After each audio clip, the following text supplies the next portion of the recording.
আসসালামু আলাইকুম। আজকে একটা জিনিস দেখাই। সৌদি আরবে জমি সর্বপ্রথম মালিক থাকে হচ্ছে সরকার।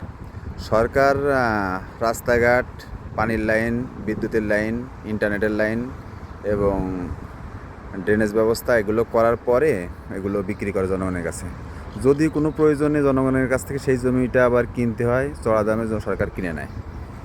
আর যে ফ্ল্যাটগুলো এই যে কর্নারের সাইডে পড়ে, এই ফ্ল্যাটগুলো সরকার বিক্রি করে না। এই ফ্ল্যাটগুলো হলো ছোটোখাটো পার্ক করে দেয়। এখানে লোকজন আড্ডা উড্ডা মারে বা এই যে ছোটো বাচ্চা কাচ্চারা খেলাধুলা করে। যে জিনিসটা বলতে যাচ্ছি, এই যে আমাদের অফিসের সামনে এই জায়গাটা হচ্ছে পার্ক হবে। এখানে কোনো ফ্ল্যাট বিক্রি হবে না। এই কর্নারের যে ফ্ল্যাটটা এটা বিক্রি হবে না।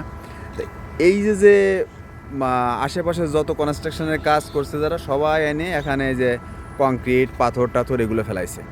পরবর্তীতে কী করবে না, এটারে বুলডোজার দিয়ে সমান করে এর উপরে হয়তো 6 ইঞ্চি বা 1 ফুট মাটি দিয়ে এখানে গাছ লাগাবে না। গাছ লাগানোর কিছুদিন পরে দেখা যাচ্ছে ওই গাছগুলো হবে না। পরবর্তীতে নিয়ে আসবে না ইঞ্জিনিয়ার ও কৃষি বিশেষজ্ঞ যারা, ওদেরকে নিয়ে আসবে না। ওরা এনে মাটি টেস্ট করবে না, এখানে গাছ হচ্ছে না কেন, এই সেই। কিন্তু এই যে কংক্রিট, এখানে প্রায় 2-3 মিটারে যে কংক্রিট এই যে রেখে দিয়েছে, এইগুলো কিন্তু ওরা ফেলাইবে না। এরা এরকম মাথা মোটা। এই যে কংক্রিট ফেলাইছে, এখানে সব আশেপাশের বাড়ির সব কনস্ট্রাকশনের যে বর্জ্য সব এনে এখানে ফেলাচ্ছে। আর একটা জিনিস দেখাই, সৌদি আরবে 2 রাস্তার মাঝখানে যে ডিভাইডার, ওই খালি জায়গাটুকু এরা খেজুর গাছ লাগায়। খেজুর গাছ লাগায়, এরা ঠিকমতো পরিচর্যা করে না। 2-3 বছর পর পর গাছ মারা যায়, আবার লাগায়। একবার মারা যায়, আবার লাগায়। এই সারা বছর ধরে এই কাজ করার তালে থাকে। কিন্তু ওরা ঠিকমতো পানি দেবে না, সার ওষুধ কিছু দেবে না। আর এই কাজগুলো করে আমাদের বাংলাদেশিরাই। আর এই গাছগুলো যদি না মরে, আসলে ওদের তো কর্মসংস্থান হবে না। আর এই খেজুর গাছগুলো বেকার পড়ে থাকে। এই খেজুর গাছে খেজুর ওরা নেয় না, খেজুর বেরোলে পরে সবগুলো কেটে দেয়। আর এই গাছগুলো শুধু এইভাবেই রাখে। আমাদের বাংলাদেশ থেকে ভালো গাছই আইনে, বিশেষ করে আমাদের এই ফরিদপুর, রাজশাহী অঞ্চল থেকে ভালো গাছই আইনে যদি এই খেজুর গাছগুলো কাটা যায়, তাহলে কিন্তু প্রচুর পরিমাণে রস হয়। এখানে কিন্তু শত শত হাজার হাজার গাছ, আর যেগুলো মাছরা, ওখানে তো গাছের অভাব নাই। ঠিক আছে, এই গাছগুলো কাটে যদি রস বেরো করে, তাহলে কিন্তু এদেশের এই খেজুরের গুড়ের চাহিদা এরা পূরণ করতে পারে। আসলে এদের কবে বুদ্ধি হবে? ইনশাল্লাহ আমি যে গাছ লাগাইছি, এই গাছগুলো বড় হলে পরে আমি খেজুর গাছ কেটে রস বেরো করবো। রস বেরো করে এদেরকে দেখাবো। আমি কিন্তু বাংলাদেশের মতোই আমার এই অফিসের সামনের জায়গাটুকু সাজাইছি। এই যে আম গাছ, সরুফল গাছ, ঠিক আছে।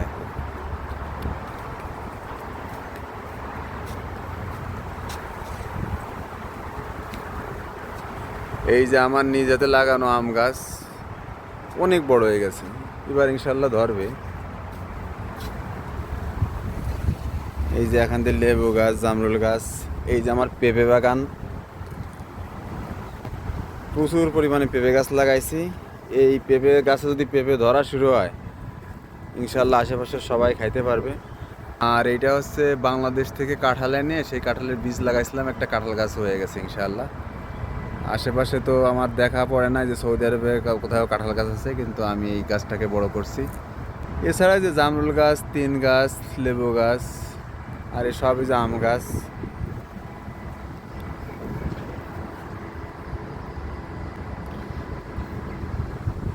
ওকে, ধন্যবাদ।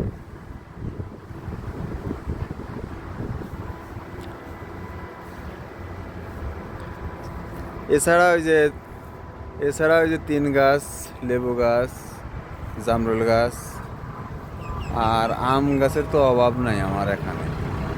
প্রায় 10-15টা আম গাছ আছে। ধন্যবাদ সবাইকে।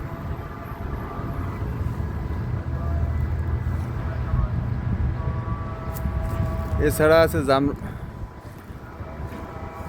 আছে এই যে তিন গাছ, লেবু গাছ, জামরুল গাছ, এই যে আম গাছ আছে। আর এই যে আছে ছোট ছোট কিছু সোলম গাছ, বাংলাদেশি সোলম।